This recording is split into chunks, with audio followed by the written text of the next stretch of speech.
Welcome to our now monthly Thursday night divorce TV show live stream, always the last Thursday of the month. And this is where we make peace our weapon of choice. My guests today are Cathy Daigle, CFP, CDFA from California. She's a certified financial planner and financial consultant for divorce and estates. But we'll be talking about her big passion, which is collaborative law. We're also going to be talking to Julie Starr from Canada about possibility life coaching for women. We'll have a shared story from Shelley-Ann Salisbury of the Mediation Pod based in the UK, and we'll end with a lovely healing from live healing from Debbie Talalay, who's our international healer. And the news stories we'll be covering will include Kanye West, who shares what divorce feels like after a judge declares Kim Kardashian officially single. A very interesting description from him of what he thinks divorce feels like. And Slater Gordon in the UK has halved the price of getting a divorce. Don't get too excited. But first, let's bring on our first guest, Cathy Daigle. Cathy is coming from California.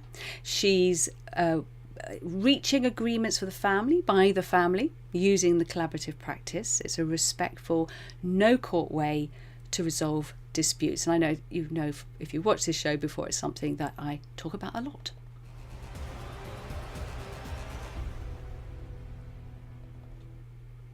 Hello, Cathy, and welcome. Can you hear me okay? Yeah. Yes, thank you for having me. Great. My pleasure. Brilliant. And so we're going to be talking about collaborative law, and just as a sort of reminder to people who perhaps not familiar with it, it is the way I describe it is you've got two people usually getting divorced, and obviously with extended families that can be more than two people sometimes, and they're dealing either with the children or the finances, sometimes both, and they sit around a table with their specially trained collaborative lawyers who aren't like just normal lawyers. They've got extra training to do this, and they talk instead of sending lots of expensive letters backwards and forwards. And essentially that pretty much sums it up, doesn't it? It really does, Susie. Thank you. And it's the first thing, approach. Yes, no, it's a beautiful approach, and we're going to cover a few things with it. But the first thing I wanted to talk to you about was one of the things that's always amazed me is how hardly anyone's heard of it. Some lawyers haven't even heard of it. So it's been around for over 10 years in the UK and started in the US, and it's international. What do you think are the main reasons that collaborative law isn't just like a household name? Everybody knows about it as a clearly a good way to get divorced. Excellent question. We as practitioners often ask us that question ourselves regularly. Public and professional education are continued to be required in order to get the word out more. And lawyer resistance has been a common topic of conversation among collaborative practitioners and professional trainers. How do we get the word out more, and so that we can utilize this process to help the families stay out of court and add values to their settlement negotiations? I'd like to say that collaborative divorce is not new. It's simply not well known. And it's the most recent development in dispute resolution models since mediation was introduced in the 1970s. Collaborative divorce, as you mentioned, Susie, offers the support of a team, and it allows space to explore creative settlements. It is a no-court process with focus on the family. Rather than taking positions and fighting about who might keep the house, it's a problem-solving approach. Sitting around the table, like you mentioned, Susie, it's a novel idea that you could imagine and visualize. A problem-solving approach with the support of a team. The team is used to help ensure that interests and cares are fully understood and clarified during negotiations. And I'd like to say that the interdisciplinary team is made up of legal, mental health, and financial professionals. It's really an efficient and effective way of managing the process because it helps to align the right professional with the right task at the right time. And so it's an approach that allows the family to really co-create their agreement themselves. this resistance by the lawyers, we're really hoping more and more education and understanding can help reduce the fear and resistance around it. But historically, lawyers have been the point of entry for divorcing couples. But that is changing. Mental health and financial professional doors of entries are becoming more and more common. And couples tell us that they want to know more and get started before talking to a lawyer. So, although some lawyers may resist offering collaborative divorce as an option, more and more couples are asking about it. And There's a one of the lot things of that, common reasons. yeah, I'm slightly less optimistic than you are, because I've had people tell me that, oh, my law is very collaborative. And this has been in the UK. And I said, are they collaboratively trained? No, they weren't. They were talking about round table discussions, which is not the same thing. It may seem the same to the client, but those professionals have not had specific training. Actually, it'd be really interesting to know a little bit about what is it about the training for collaborative law that helps take a regular lawyer with a specific way of dealing with family law and kind of turn their head around and put them in a place where they can genuinely be collaborative. What kind of things do they learn and do? That would be really interesting to know. That is a key piece for the lawyers. It's an experiential process, the collaborative divorce training and collaborative law training is very experiential. There's a lot of theory and negotiations, but we're going to be focusing on interest-based negotiations and not positional. That there in itself can be a shift for many lawyers to let go and really develop curiosity around the interest. What matters most and why? That right there is the shift. And furthermore, one of the fundamental foundational pieces of collaborative divorce and collaborative law is the disqualification statement. It's kind of a DQ clause, if you will, where all the professionals and the client sign at the beginning of the case that we have Scout's honor, nobody's going to court, and we're willing to sign and witness and be more accountable for that. So that's a paradigm shift, if you will. Mm. And furthermore, the language we use. There's language that shifts. We no longer talk about custody of children. It's co-parenting and timeshare. So we are optimistic through training, visualization, experiential, and success. And it's that time and those times when we have the success with the family, the richness comes. And it's a richness for the professional, him or herself, as well as the family. And I think that really is. I hope anyone listening to this, considering collaborative law, will hear what I'm hearing, which is that training is absolutely key. It's not just a tick box to say they can practice collaborative law. It is vital for them to be able to do it properly, because it's a really skilled job, and it's not something that even the best Rottweiler lawyer would be able to necessarily do. If they wouldn't be able to do it unless they at least had the training. Do you find it's a bit of a problem with old leopards not changing their spots, or do you feel that there are combative court-based lawyers who can put on the collaborative hat and suddenly turn into this completely different being? Interesting. I like that analogy. And there are some difficult mindsets that aren't as open and willing to make shifts and see the possibilities and be curious to understand why.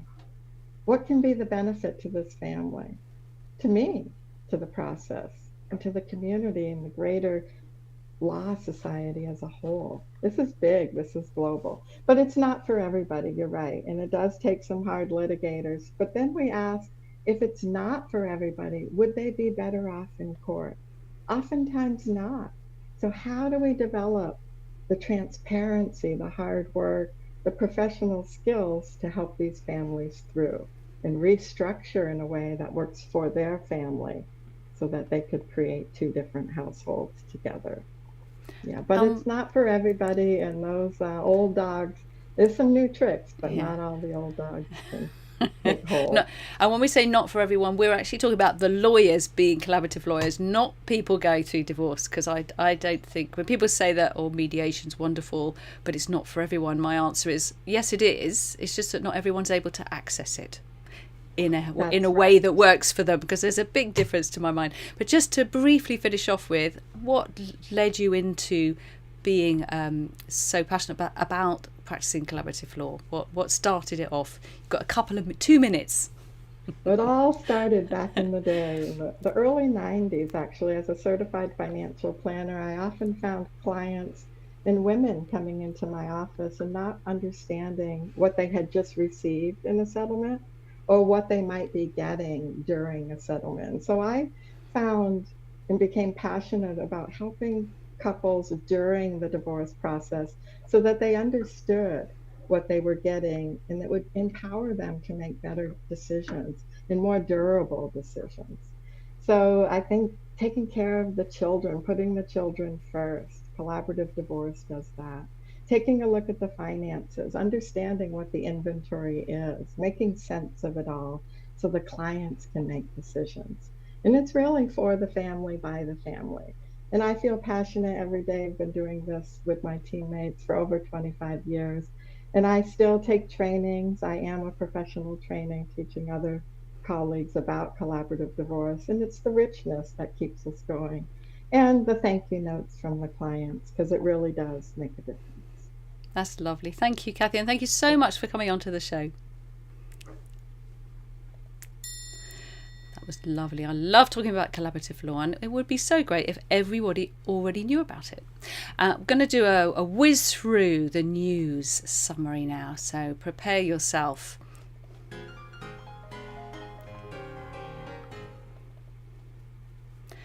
So begin with, we've got City AM talking about Slater and Gordon has halved the price of getting a divorce in preparation for the introduction of new laws allowing for no-fault divorce in the UK. The law firm said it would cut fixed fee charges to those seeking a divorce from £1,020 to £540 plus court fees. That's absolutely great, of course, but you do know, of course, you can do the petitioning yourself. So I'm assuming that their fixed price doesn't cover the financial agreement and it's just that petitioning part. Feel free to correct me if I'm wrong, but I'd be amazed if the fixed fee covers the whole lot. But it's great that they are reducing the cost. But in the meantime, Manchester Evening News. Thousands of couples, this is amazing, are rushing to file for divorce before Wednesday. That's yesterday. People in the UK, of course, won't be able to apply now for a divorce for a week while the law changes are made. So the Manchester Evening News, surprisingly, law firms have been seeing an increase in couples filing for divorces before the no-fault policy comes into effect. Amanda Phillips-Wild, who's managing partner at lawyers at Stowe Family Law, says the number of individuals scrambling to inquire about divorce while still within the time frame to cite the grounds of divorce has been surprising. So the question is, why would so many people want to divorce through blame instead of divorcing without blame? So here's a possible answer. Research carried out by the firm revealed that 43% of Brits erroneously believed that being able to prove the other party was at fault for the marital breakdown would favourably impact their financial settlement and custody over any children. But, as Amanda explained, this is not the case. It is actually very strange, isn't it, how that myth has persisted for so long. And now we have a scandal, absolute scandal. HMCTS urged to cut £593 divorce fee. The Law Society Gazette tells us that calls are growing for HM courts and tribunal services to slash the £593 divorce fee, given the process will be online and quicker under reforms coming into force.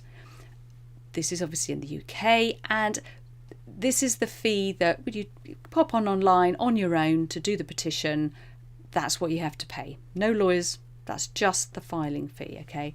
A new digital service accommodating no-fault provisions under the Divorce, Dissolution and Separation Act will be introduced on 6th of April. The process is expected to be quicker. However, the £593 fee to file an application for a divorce will remain unchanged. Discussing the changes at a webinar hosted by co-parenting service Our Family Wizard, David Hodson, a member of the Law Society's Family Law Committee, said it was a scandal that the fee has not been reduced. He said that's fine if a judge is going to spend time on it and there's paper, but an online process is an absolute scandal and should be reduced, he said. The Gazette asked the other family lawyers who concur. A Ministry of Justice spokesperson said, all of the money generated from the divorce fee is spent on our courts and tribunal systems, minimising the burden on the taxpayer. There are no plans to reduce it. The department says that by asking court users to pay more where they can afford to do so means it's able to fund areas where fees are not charged to vulnerable victims and users.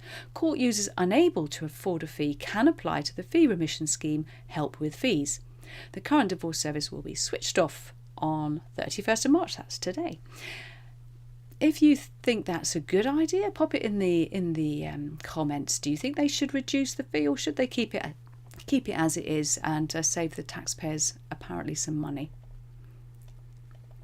Now, Canada, they've had some divorce rates changing, apparently. They've just had a bunch of statistics through. A new report from Statistics Canada shows how divorce rates across the country have shifted over the last 50 years, along with more recent changes. Between 2019 and 20, there was, surprise, surprise, a significant drop in divorces as divorce trials were hampered as a result of the pandemic. While the number of divorces in Canada has been falling for several years, this year's decline of 25% is the biggest since the Divorce Act of 1968 was enacted.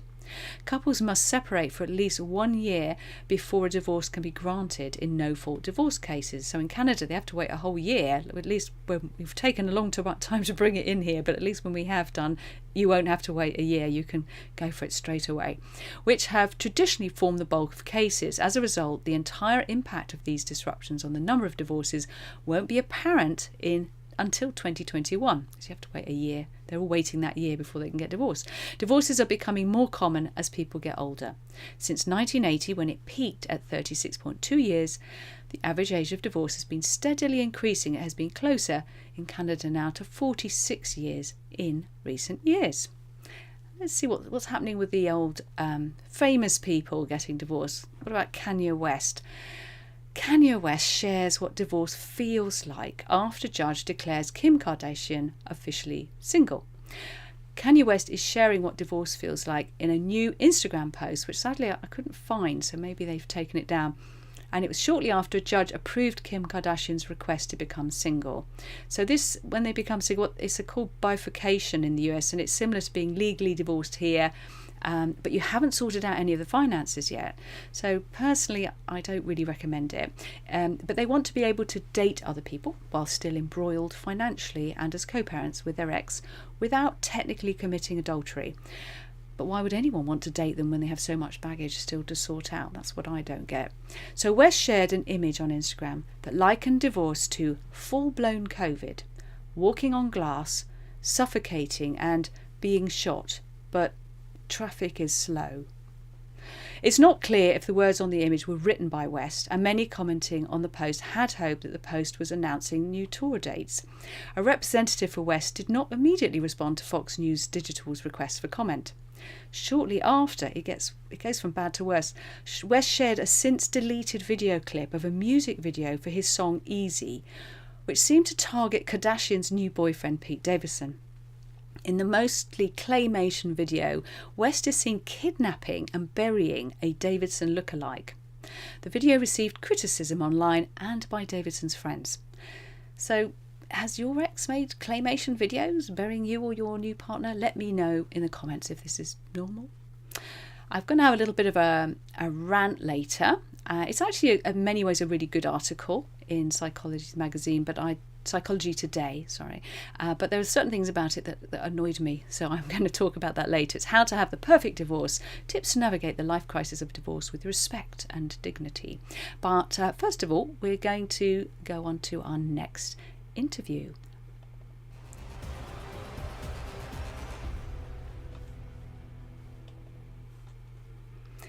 And we have Julie Starr joining us. And Julie, you obviously you're an author. We can tell that. very, very subtle.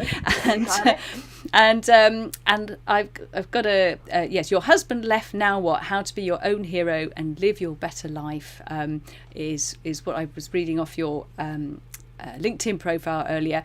But you work predominantly with women, is that right? Oh, I don't seem to be. Oh, yeah, you're through. A life coach since Can you hear me? I can. Okay. You're through now. Technology. I have been a life coach since 2002, and worked with. Before that, I was a therapist and worked in a psychiatric care hospital. So my work has always been about empowerment of women, better lives lived, and about 18 years ago, I went through my own divorce when my husband left, and I was married for 18 years. I have been divorced for 18 years, and I ended up working with a lot of women who have experienced that. So therefore the book and my empowerment of women to go through this. Divorce is an interesting journey, and there's a specific journey for the women who experience a husband leaving, which is a little bit different. And so there's a slight delay when I'm singing. I think but don't worry, we can hear you. You are coming through. So Julie, why do you specifically work with women? Well, I have had therapists refer men over to me, and I work with them. But I work with women because I am a woman, and I relate to the psyche, and I relate very much to a lot of the women who do come to me are beautiful, emotional women who either come usually through a crisis of some sort. Divorce is the crisis we're talking about now, and they want to create a better life. And I believe for men, women, every gender, a better life is possible.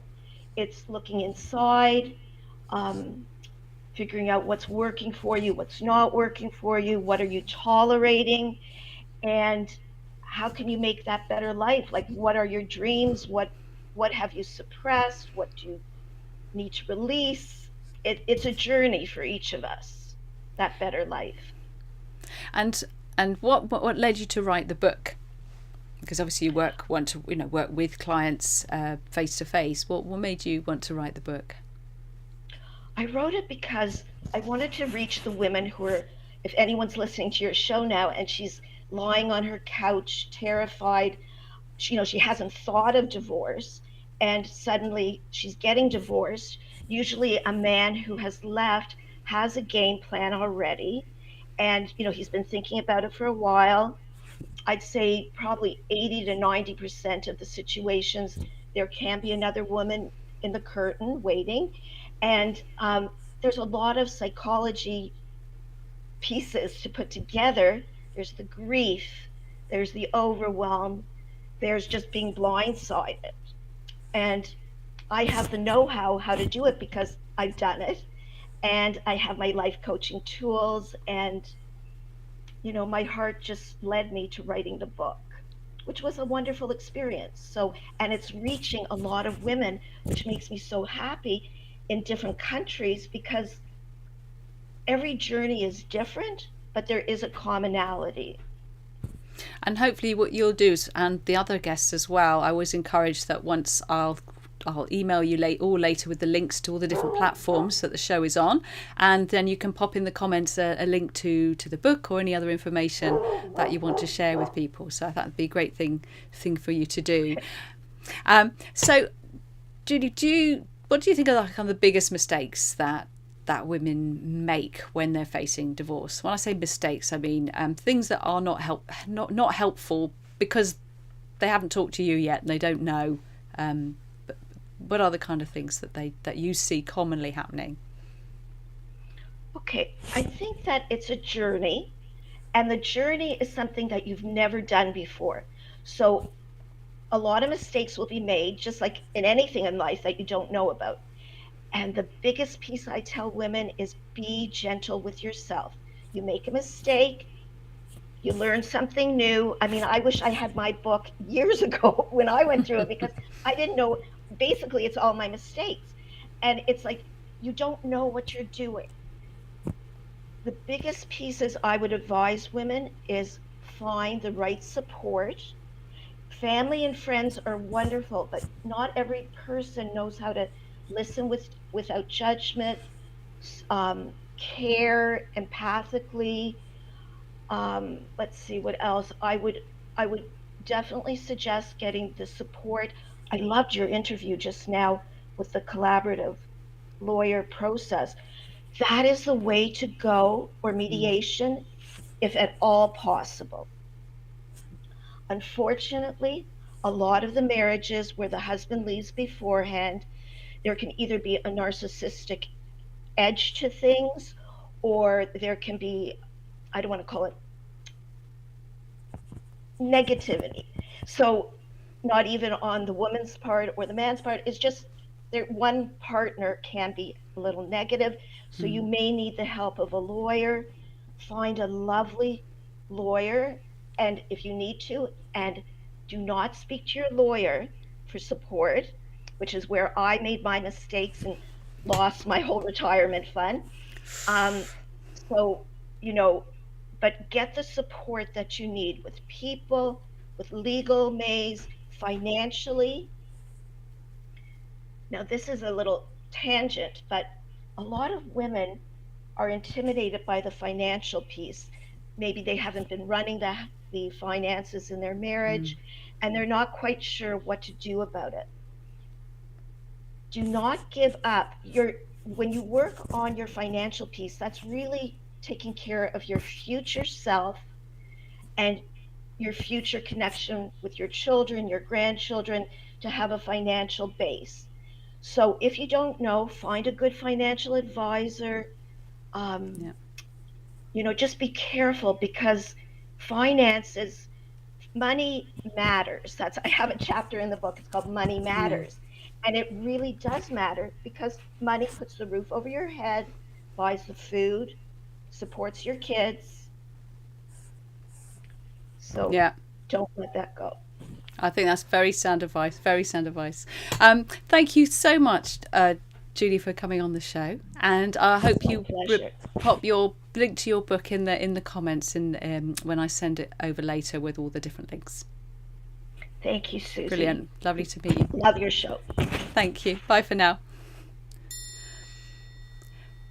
I'm going to do a bit of a rant now. We're hoping to get a lovely mediator on, but there's been a technical hitch. Hopefully she's going to have another go just before, but I've got a few minutes to talk about this. I don't want to be mean, because the person who wrote this is a PhD, no less, and she's says lots of very, very good things, but there's certain things about it that I'm not happy about, so I'm going to have a rant anyway.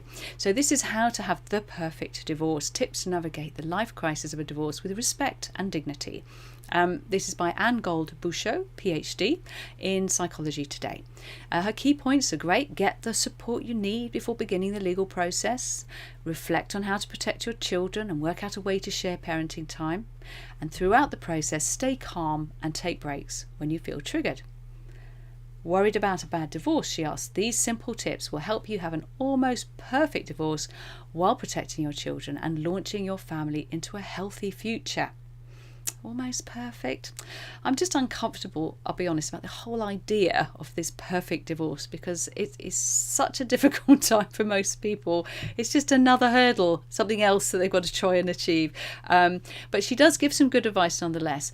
She says the number one I have to admit is a bit odd to me. She says, don't threaten divorce if you haven't thought it through carefully. Be sure either you make the decision with clarity or your spouse has decided. Perhaps you've offered to go to therapy with them or make other changes, but the divorce has been decided, she says. So the first tip is to make sure you're actually getting a divorce. Not sure how that makes it more perfect. Kind of would have thought that would normally just be the situation, that you've decided to divorce. Again, I'm irritated by the idea that there's all these people who are rushing into divorce, because I don't think there are. I think it's such a difficult thing to do.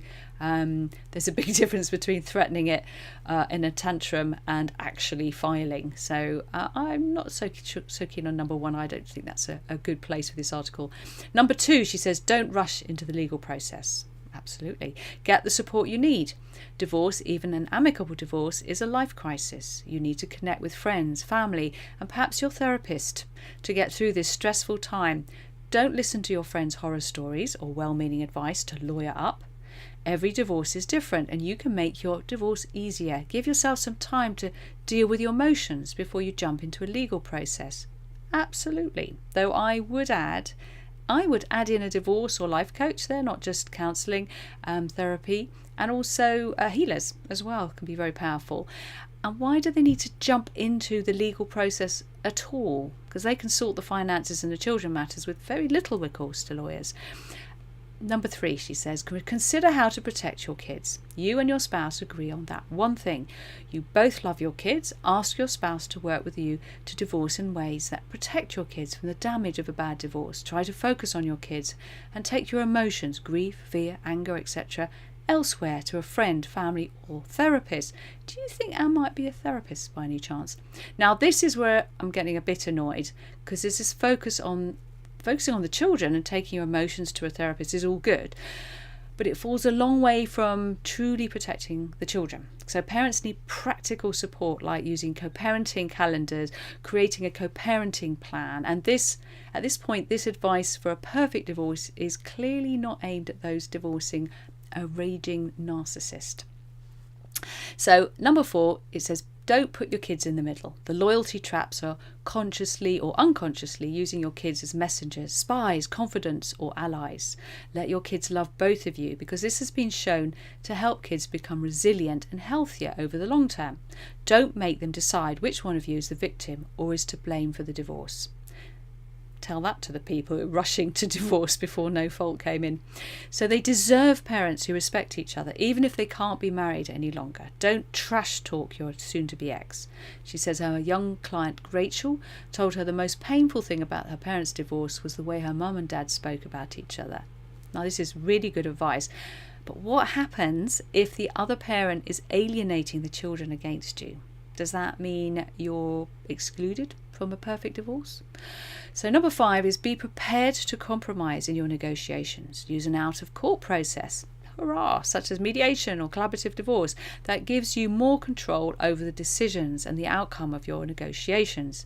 Very few divorces actually need the involvement of the court. Hear, hear. Although some high-conflict divorcing people need an outside decision maker. Now that's true, but don't assume that to be court. You can avoid court by using arbitration. Private judge, it can be much cheaper and quicker and much less traumatic and often much cheaper than going to court. It's healthier, she says, for you and your family to work together with your soon-to-be ex and peacemaking professionals. Focus on what matters most to you and be open to listening to and understanding what matters most to your spouse. Work together to craft agreements that work for both of you as well as for your kids. Even if your ex is reactive or provocative, don't take the bait. Now, that's easier said than done. It really does take some time and practice to be able to follow this advice. It's good advice, but this is why I recommend people with a triggering spouse, for example, spend time with someone like the life liberator Ruth Driscoll, way before they head towards mediation, because she specifically works with them on how not to be triggered and how to change their communication, even if they are a raging narcissist. Number 6, stay calm and take breaks when you feel triggered. Remember that arguing during meetings with professionals who are running their meters is expensive. Remember that your agreement may not seem fair because everyone's idea of fair is different. Focus instead on what is acceptable. Actually, I would suggest you focus on what your needs are.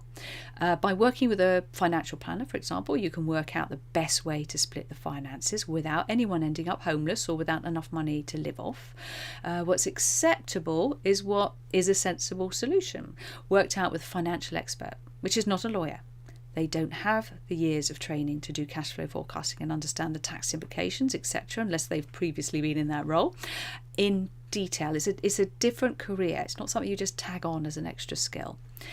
Number 7, use a team approach. Working with a divorce coach can help you and your soon-to-be ex navigate the divorce process with respect and dignity. Now, again, good advice, but make sure that the divorce coach you use isn't getting all their referrals from a Rottweiler lawyer, and make sure they really believe in dispute resolution, because they may have had a terrible divorce themselves and not be particularly keen on collaborative law or mediation. So do check them out carefully. Number 8, work out a way to share parenting time that is realistic and works for everyone. Kids usually struggle when they have to go back and forth between 2 homes, so make it easier for them. While frequent contact with both parents is ideal, too many transitions can be hard on the kids. Find a schedule that is appropriate for your kids' ages. Be prepared to reevaluate the schedule if it isn't working well for you or your kids. Make sure your kids have what they need at each home so they don't have to move with baggage each time, and try to find housing that is relatively close to the other parent's home. She suggests between 2 and 7 miles apart is ideal, which is great if you can afford it. Very good advice. So this is why I think that creating a co-parenting plan is essential. Also, I'd consider working with parenting experts who can speak with authority on how decisions could impact the children, because sometimes that can help the other parent hear that better. Number 9, work on your co-parenting relationship. You might think of your new post-separation relationship as a business partnership. You are partners in the business of raising your children. Hear, hear. Number 10, find ways to communicate without conflict.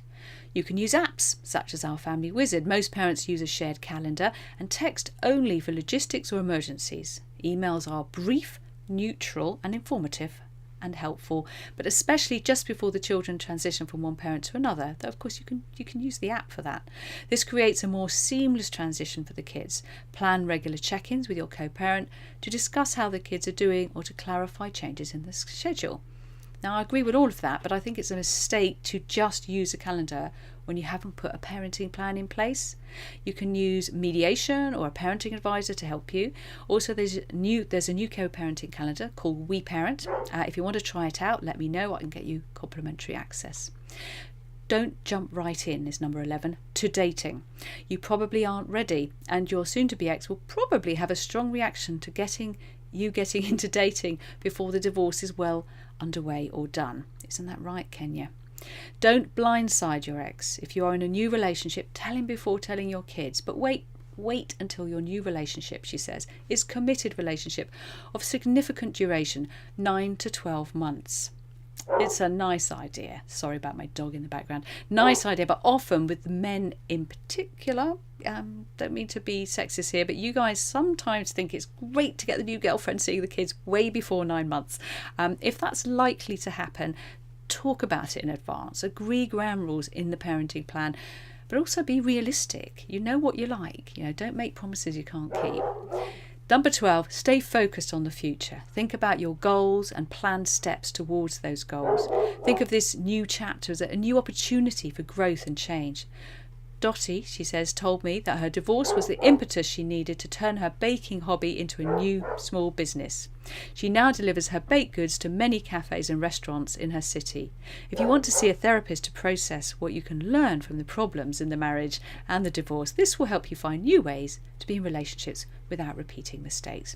So this is all great advice, but it does bother me how there is this idea perpetuated of a perfect divorce. So trying to conduct yourself with dignity, well, give it a go, but don't expect yourself to be perfect. There is no such thing. All you can do is access good information early, learn how to make dispute resolution work for you, and do the best you can with the spouse that you're divorcing. Loading extra judgment on yourself isn't going to help you. Now, we were supposed to have the lovely Shelley Ann here. She might suddenly appear, but I think she's given up trying to get in, unfortunately. So we're going to move straight on into a quick reminder of a couple of things I've been up to. So we've got, just turn the sound down on that. That's very loud. We have got a workshop coming up.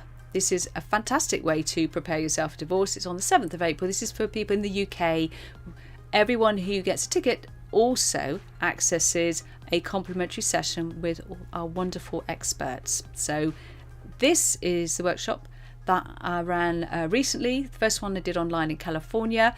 Although you missed the live version, you still can access the experts for a complimentary one-to-one with a ticket, and you can watch the actual workshop because we've recorded it.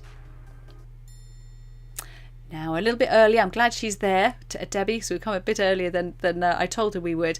We're going to be talking to Debbie of the Stanford process. And Debbie, those of you who watch the show will know she does lovely, lovely healings. But I just want to remind everybody a little bit about what she does, because she has a very specialised form of healing.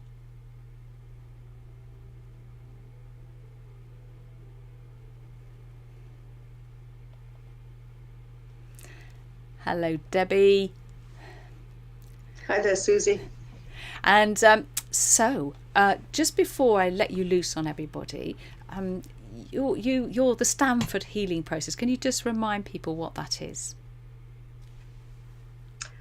Well, it is essentially theta healing, which redirects the thoughts in your brain so you don't automatically go from A to Z in a straight line. It redirects you away from all your negative thinking. And I've enlarged on that by clearing up people's energies. So I put people at peace with themselves again. And that's where the Stanford healing process comes in, because I developed this and I clean up people's energy and integrate them back into themselves again. And it was not something that was taught. It's something that I discovered as we went on. And it's used. It's not just for people who are a bit stressed and want to calm down. It's for, you help a lot of people with some quite serious stuff. Can you just let people share a little bit about the kind of clients that you regularly help? All right, I've just finished with a lady this evening who was sent to me because she's 36 and doesn't have a boyfriend and wants to be married, and she thinks she wants a partner, but actually there's all sorts of underground stuff about thinking that she's going to be just goods and chattels, that she's going to be governed by her partner, that she won't have any autonomy over her life anymore. There's all that going on underneath. Then there's also stuff that she doesn't think she's worthy. So you notice I'm not saying any names here, but this is a very common scenario. So people who are single and don't want to be, once you start digging, you find out that actually there's all sorts of reasons for remaining single, very deep and profound reasons. And so we get rid of some of those. And just yesterday I had a call from an old client who tells me she's getting married in June. Brilliant. So you can even help people find beloved partners. And just a couple and the negativity, then the positivity can come to you. Yeah. That's the theory. And is there anything else as well? Other things that I know there are. There's plenty of things. Perhaps just give other people, those who are already with someone or so traumatized by the divorce they can't imagine yet going on a date. But what else might they have that you can help them with? Well, just to get rid of the bitterness, and the resentment and the wish for the revenge. Because I heard about a man who took a friend of mine out on a date, and he spent the entire date telling her how awful his ex-wife was. And of course, they never saw each other again after that. So by the time you're getting around to dating, you really need to have got rid of that and be prepared to start again. So I help people start again. The other thing that's very helpful is for children who have been badly affected by a divorce. And I think all children are affected to quite a large degree, and often they think it's their fault. And if they had been worthy of more love, maybe that spouse would have stayed in the relationship. So they take it on themselves as being guilty of the breakup of the marriage so many times.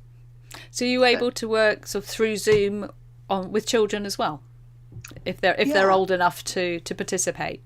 I have done it with children on Zoom, but I also love seeing them in person. Yeah, it's always nice. They find the testing Yeah. method a lot of fun, Yeah. seeing what the unconscious mind has got to say to them. Yeah, they're much more open as well. That's brilliant. Thank you so much, Debbie. I'm going to let you loose now. And what are you going to be doing with us for the next 10 minutes? Well, I'm just going to be doing an aura healing again, because I reckon we all need it. What with the current state of the world and everything else, the more we can contribute towards some calmness and happiness, I think the better it is. So that's lovely. Thank you. All right, everyone, good evening. Let us put a circle of protective light around us and ask that everything we do will be for the greatest and the highest good. And we're now going to put ourselves under a shower of universal love and light so that we can be cleaned, both inside and out.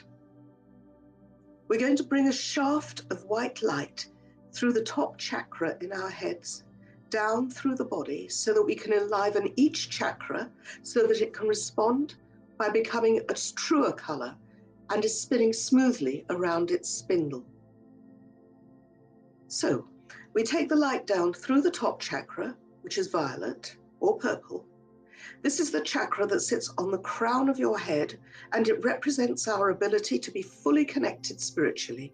It governs our connection to the divine. There's a mantra for this chakra, which is, I am a vessel for light and love. Just try saying it to yourself as you revive that top chakra and get that purple light spinning evenly around its axis. Now we take the shaft down to the next chakra, which is the third eye chakra. It is dark blue, and it controls our intuition, imagination, and wisdom. It's about our sense of purpose and direction in life. Its mantra is, I am open to exploring what cannot be seen. Try saying it to yourself while you visualize the beautiful, deep blue light spinning smoothly around its axis.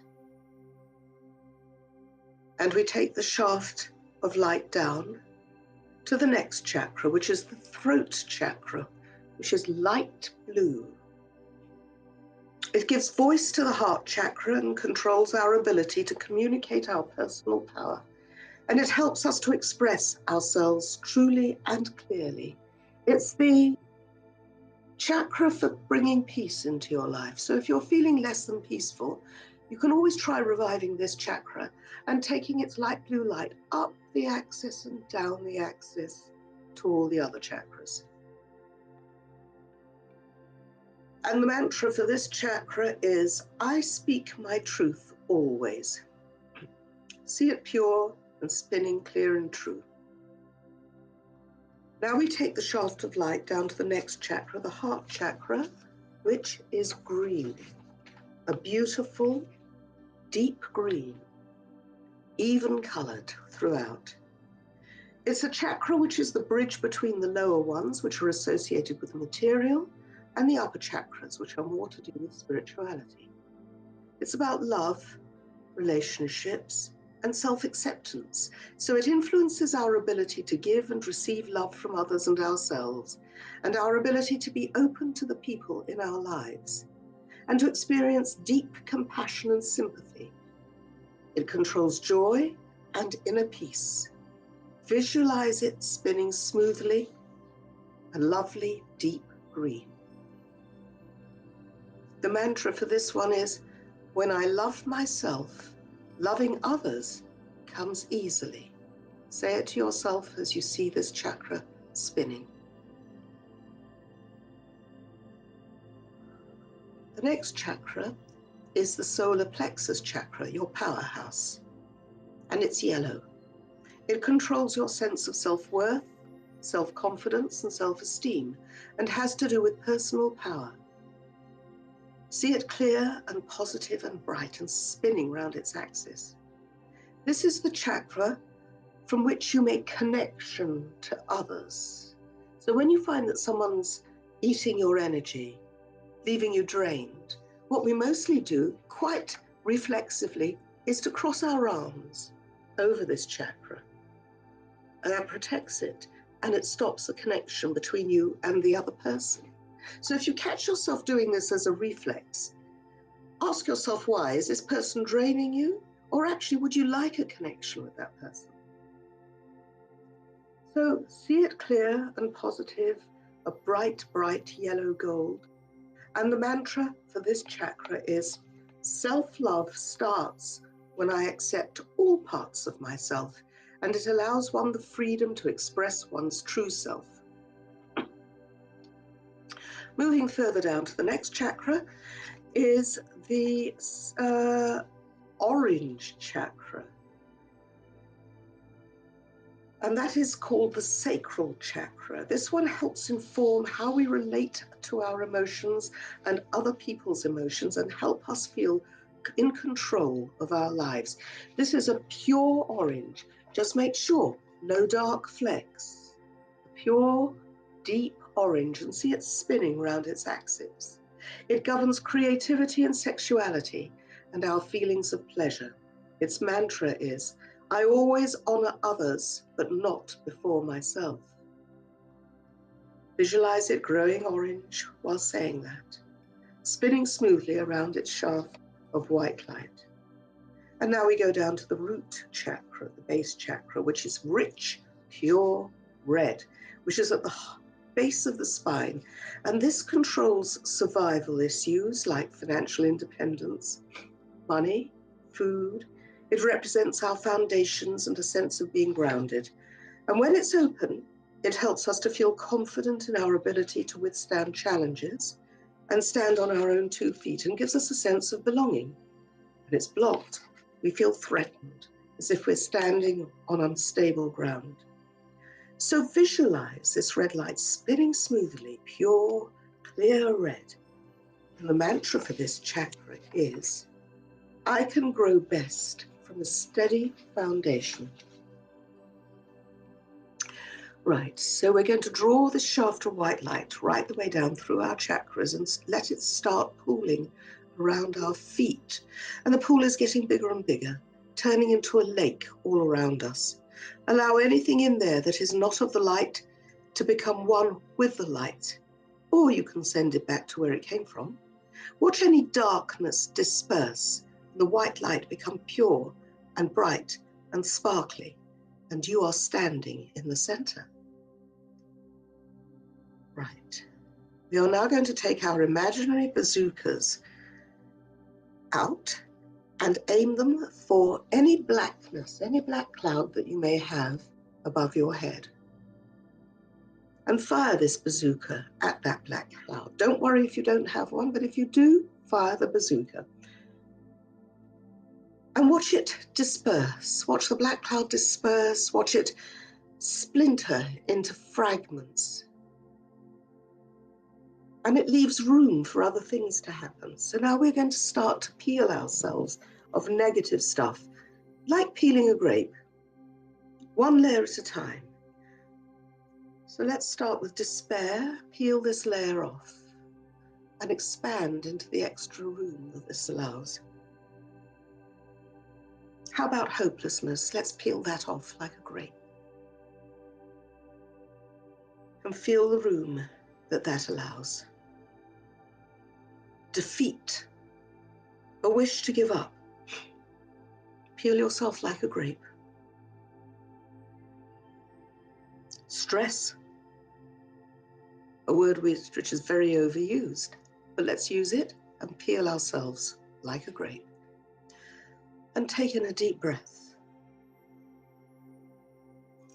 Disconnection, removing the grape peel and consciously alerting ourselves to connect. Lethargy, can't be bothered. Let's remove that. Hatred of your partner, perhaps of yourself, maybe of your in-laws, does you no good. It keeps you chained. Let's peel ourselves like a grape. And now for the future. Fear what life's going to bring us. Fear of the future. Peel it off. And take a deep breath. and allow yourself to feel the extra space that removing all these things has allowed you. And I'd like to download for you that I am valid as a single person. I am valid. And let me also remove from each one of you at this point, I am not valid unless I'm married. Right. Let's do a few more. Let's remove the anger from us, peeling us like a grape. And the defensiveness that we guard ourselves with, let's peel it off. How's anyone going to know the real you if you're defensive? And what we often use to replace love is aggression, which is often caused by fear. So let's remove that. And powerlessness in the face of such strong forces. Let us peel that off and download for us, each one of us, power. And now I would like to attract some of the good things to us and breathe them into the extra space that we've created. So let's start with happiness. Downloading through every cell of your body and every aspect of your being, happiness. Take a breath, see how that feels. Lightheartedness, joyousness. Let's leave ourselves open to that, breathe it in. Well-being and contentment. Breathe it in. It's all right. Compassion. Compassion for yourself and everyone else. Downloading it, breathe it in. And also detachment, which will allow the universe to bring good to you. Breathe in detachment. Breathe it in. Feel yourself expanding and softening. Let's also breathe in a sense of humor. It's amazing what a laugh can do, isn't it? How it can dispel unhappiness. Financial security. Let's all wish ourselves financial security. Breathe it in. Attract it to yourself. And the ability to relax. Breathe it in.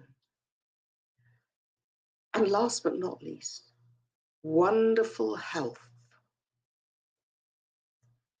And feel the energy of the life force flowing within you. Now we're going to reconnect or strengthen our connections to our higher beings.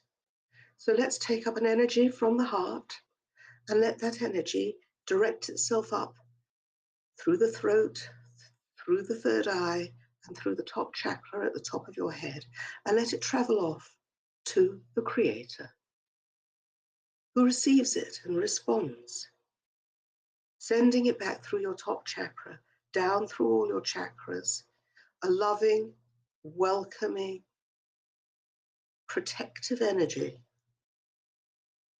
down through all the chakras and back up to the heart. Then we reconnect with the Archangel Michael, which is the Archangel of Change. And we take an energy from our heart chakra up through the top of our heads to the Archangel Michael and ask the Archangel Michael to guide us through all this change. And downloading Archangel Michael's energy all the way down through all our chakras to the base chakra and back up to the heart again. And now I'd like to reconnect each one of us to the soul without which none of us would be here.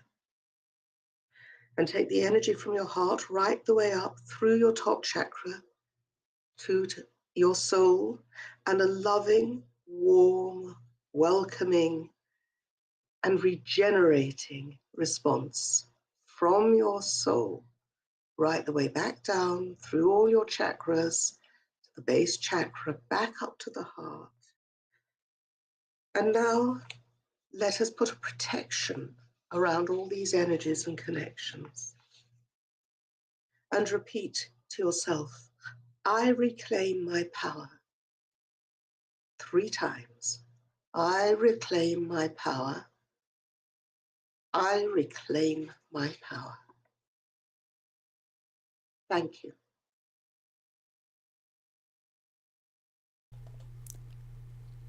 Thank you, Debbie. And sorry, we're going to be a little bit late for those of you who are on the Secret Divorce group waiting for me to appear in Zoom. I shall be here in 2 seconds.